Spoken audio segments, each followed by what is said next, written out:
નાથ કી જય, બાળકૃષ્ણલાલ કી જય। પ્રહલાદ તથા રુદ્રદેવ ઉપર ભગવાનની કૃપા।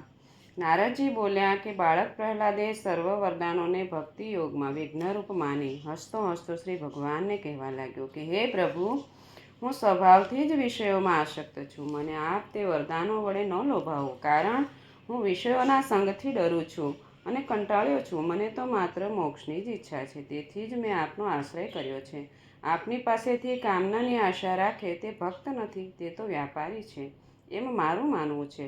હું તો આપનો નિષ્કામ ભક્ત છું। આપ મારા નિષ્કામ સ્વામી છો, તો પણ આપ વરદાન આપવા ઈચ્છતા હો તો હું એવું માગું છું કે મારા હૃદયમાં કોઈ પણ કામનાઓનો અંકુર ન રહો, કારણ હૃદયમાં કામા અંકુરનો જન્મ થવાથી મનુષ્યના ઇન્દ્રિયો, મન, પ્રાણ, દેહ, ધર્મ, ધૈર્ય, બુદ્ધિ, લજ્જા, લક્ષ્મી, તેજ, સ્મરણ શક્તિ તથા સત્ય નાશ પામે છે।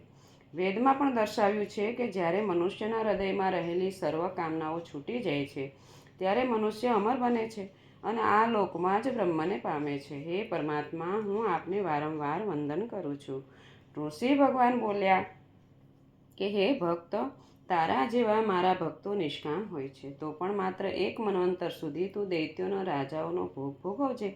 તું હંમેશા મારી કથા અને કીર્તન કરી તે કર્મો મને અર્પણ કરજે અને પાપ કર્મોનો ત્યાગ કરજે, જેથી તારી કીર્તિ સ્વર્ગલોક સુધી ગવાશે। તે વેળા કાળના વેગથી શરીર છોડી સર્વ બંધનોથી મુક્ત થઈ તું મને પામીશ। જે આ સ્તુતિનો પાઠ કરશે, મને અને તને યાદ કરશે, તે કર્મબંધનમાંથી છૂટી જશે। પ્રહલાદજી બોલ્યા કે હે મહેશ્વર, આપ મારી પર એક કૃપા કરો કે આપના હાથે મૃત્યુ પામેલા મારા પિતા, જેઓ ઈશ્વરના મહિમાથી અજ્ઞાન હતા અને ક્રોધપૂર્વક આપની નિંદા કરતા હતા, તેમની દુર્ગતિ ન થાઓ। ઋષિ ભગવાન બોલ્યા કે હે ભક્ત પ્રહલાદ, તારા પિતાને સદગતિ આપવાની શક્તિ મારી નથી, છતાં તારા સત્કર્મના પ્રતાપે તારા પિતાને સદગતિ થશે। આજ સુધીમાં કોઈ દૈત્યને, રાવણ, શિશુપાલ જેવાને પણ મેં મારા ખોળામાં લીધો નથી। તારા જેવા પુત્રથી તારો પિતા તારા 21 પૂર્વજો સાથે પવિત્ર થયો છે। હે પ્રહલાદ, હવે તું તારા પિતાની મરણોત્તર ક્રિયા કર। તારા જેવા ઉત્તમ સંતાનોવાળો અને મારો સ્પર્શ અંતકાળે પામેલો તે સદગતિ પામશે। પછી તું તારા પિતાના સ્થાન પર બેસ અને ધર્મમય કર્તવ્યો કર। પછી પ્રહલાદજીએ પિતાના શરીરનો અગ્નિસંસ્કાર કર્યો। બાદ બ્રહ્માજીએ પ્રહલાદનો રાજ્યાભિષેક કર્યો। આથી ઋષિ ભગવાનને અતિ આનંદ થયો। ઋષિ ભગવાને પ્રસન્ન થયેલા જોઈને દેવો તેમની નજીક ગયા અને બ્રહ્માજીએ ભગવાનની સ્તુતિ કરી। હે દેવોના દેવ, સર્વને દુઃખ આપનારા આ પાપી અસુરનો આપે નાશ કર્યો, તે બહુ સારું કર્યું। આ અસુર મારી પાસેથી વરદાન પામ્યો હતો અને મારે કોઈ પણ સૃષ્ટિથી તેનો નાશ અશક્ય હતો। તેણે તપ અને યોગના બળથી ઉદ્ધત બનીને ધર્મનો નાશ કર્યો હતો। તેનો આ સદ્ગુણી પુત્ર પ્રહલાદ આપનો મહાન ભક્ત છે, તેને આપે મૃત્યુના મુખમાંથી છોડાવ્યો, તે બહુ સારું કર્યું। આપના અદ્ભુત સ્વરૂપનું જે કોઈ ધ્યાન ધરશે તેને કોઈનો ભય રહેશે નહીં। ઋષિ ભગવાન બોલ્યા કે હે બ્રહ્મા, આ અસુરોને તમારે કદી આવા વરદાનો આપવા નહીં, કારણ તે સર્પોને દૂધ પાવા બરાબર છે। આમ કહી સર્વના દેખતા ઋષિ ભગવાન અદૃશ્ય થઈ ગયા। પછી પ્રહલાદે સર્વ દેવોની પૂજા કરી, દેવોને વંદન કર્યું, એટલે સર્વ ઉત્તમ આશીર્વાદો આપી પોતપોતાને સ્થાને ગયા। આ રીતે વિષ્ણુ ભગવાનના પાર્ષદો જય અને વિજય દિતિના પુત્ર થઈ દૈત્યપણાને પામ્યા હતા, તેમણે ભગવાનને વેરભાવથી મારેલા। આ બંને બ્રાહ્મણો સનતકુમારના શાપને કારણે કુંભકર્ણ અને રાવણ નામે રાક્ષસ થયા, ત્યારે રામચંદ્રજીના હાથે નાશ પામ્યા। પછી બંને શિશુપાલ અને દંતવક્ત્ર નામે જન્મ્યા હતા। તેઓ શ્રીહરિ વિશે વેરભાવ રાખી અહીં તમારા જોતા ભગવાનમાં એકતા પામ્યા છે। પછી નારદજીએ યુધિષ્ઠિર રાજાને કહ્યું કે હે રાજન, મેં તમને સંપૂર્ણ આધ્યાત્મિક વિષય અને શ્રી ભગવાનની પવિત્ર અવતાર કથા કહી સંભળાવી।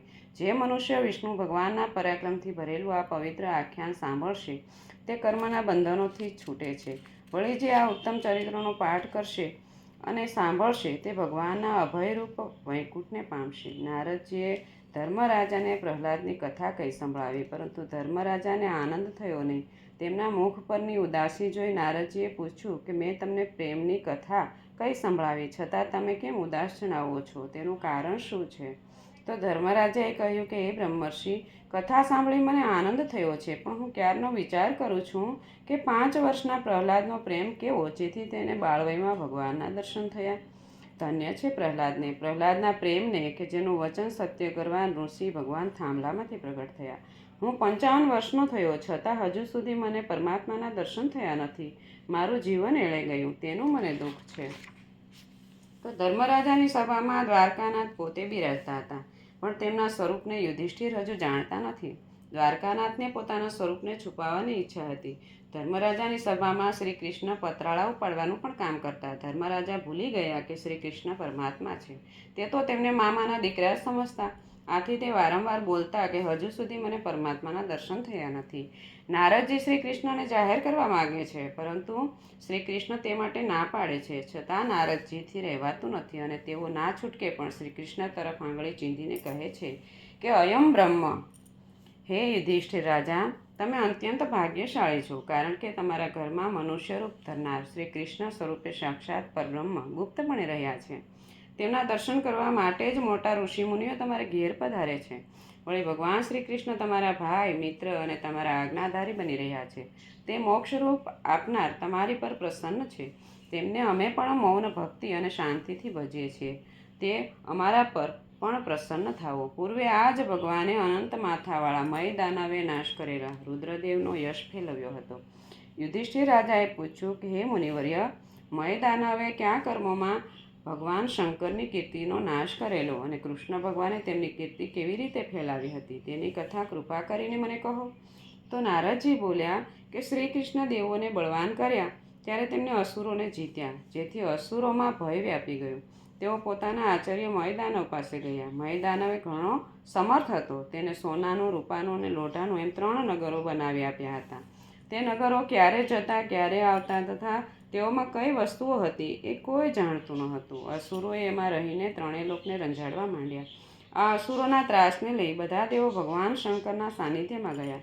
ભગવાન શંકરે પોતાની દિવ્ય દ્રષ્ટિથી આ 3 માયાવી નગરો જોયા અને તેથી ધનુષમાં મંત્રેલું બાણ સાધી તેમણે 3 નગરો તરફ છોડ્યું. આ બાણમાંથી અગ્નિ વર્ષા અનેક બાણો નીકળ્યા અને તે નગરો દેખાતા બંધ થઈ ગયા. તેમાં વસતા સર્વ અસુરો તે બાણોથી વિંધાઈ પૃથ્વી પર પડ્યા. મયદાનવે તે મરણ પામેલા સર્વ અસુરોને લાવી એક કૂવામાં અમૃત રસમાં નાખવા લાગ્યો. એટલે તે સિદ્ધ અમૃત રસનો સ્પર્શ થતાં જ મરેલા અસુરો વજ્ર જેવા દ્રઢ શરીરવાળા અને મહાબળવાન થઈ ઉઠવા લાગ્યા.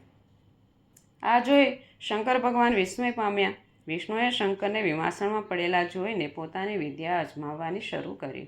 તે સમયે બ્રહ્મા વાછરડો થયા અને વિષ્ણુ પોતે ગાય થયા. પછી બપોરના સમયે તેમણે પેલા 3 નગરોમાં પ્રવેશ કરી પેલા અમૃત રસના કૂવામાંથી બધું અમૃત પી ગયા.